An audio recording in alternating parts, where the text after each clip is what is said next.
All right, Red October here. I'm going to speak some truth here as far as my view on this whole thing that's going on with these attempted bombings they had today.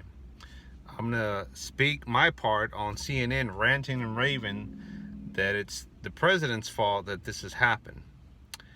And CNN is crying like they always do because he always calls them out at his rallies, which I don't know why they even go if they're going to get butthurt that he's calling them fake news, and then he gets the crowd to start chanting in saying fake news and boo, and they get butthurt.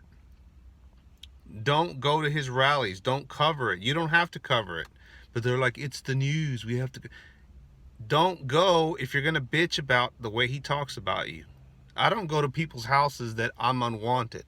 I don't go to a party that I know nobody wants me to be there. It's just common sense. I don't go to a part of town that I'm not wanted, period. That's just common sense. Yes, you have a job to do. If you're going to do it discreetly, sneak in there.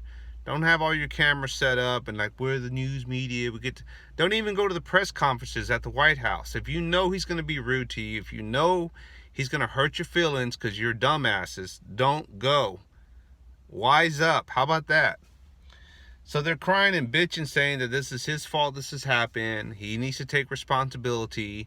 He hasn't reached out to the former president. Boo-hoo. Nothing happened. The bombs didn't go off.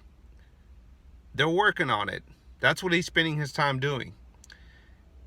Instead of worrying about, well, did he say the right thing, and did he reach out, and did he apologize?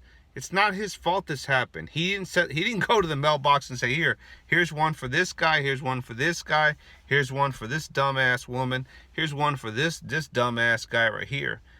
It happened. They're looking into it. And it's like if CNN doesn't hear the president say the right words, if they don't hear him say the right words and say the feel-good words, they get butthurt.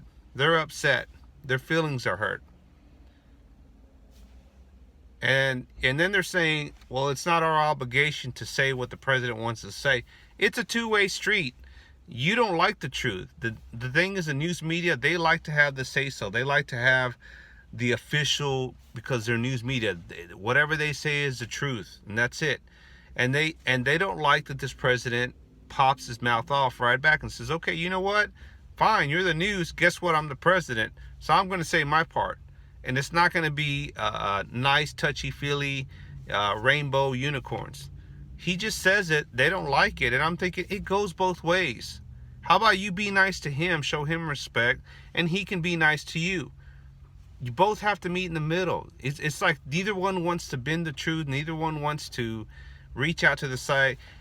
How hard is this? Hey, Mr. President, you know what? I don't agree with what you say. I don't like the way you use the words, but you are the president. And I do have to cover the news, and I do want to treat you with respect, and I do want to give you encouragement. I do want to point out the good things you do.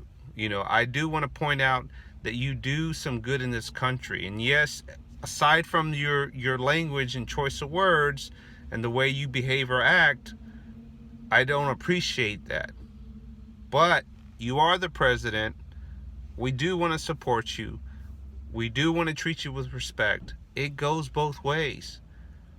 And Donald Trump is not a man that, because you want him to change, he's going to change because of that.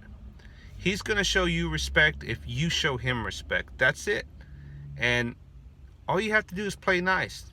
How hard is this to say, you know, I don't agree with your politics. I don't agree with your choice of words. How about the politicians say that and say, I have to work with you though. We don't have to like each other. I don't particularly like you. You don't like me. But I want to work with you, Mr. President. And in just a second, let me compose myself. I want to start off fresh. Let's not worry about the past. What's been done is done. You said this. I said this. Well, you did this. Well, I did this. Well, you started it. No, you started it. It's just stupid. Here's what you do. Deep breath. Mr. President, the past is the past. I want to work with you. I'm reaching out my hand. I'd like for you to shake my hand. Let's work together. We're going to agree to disagree at times, but we're going to respect each other. I'd like to work with you, Mr. President, and I want to support you. Democrat or Republican, doesn't matter. How hard is that?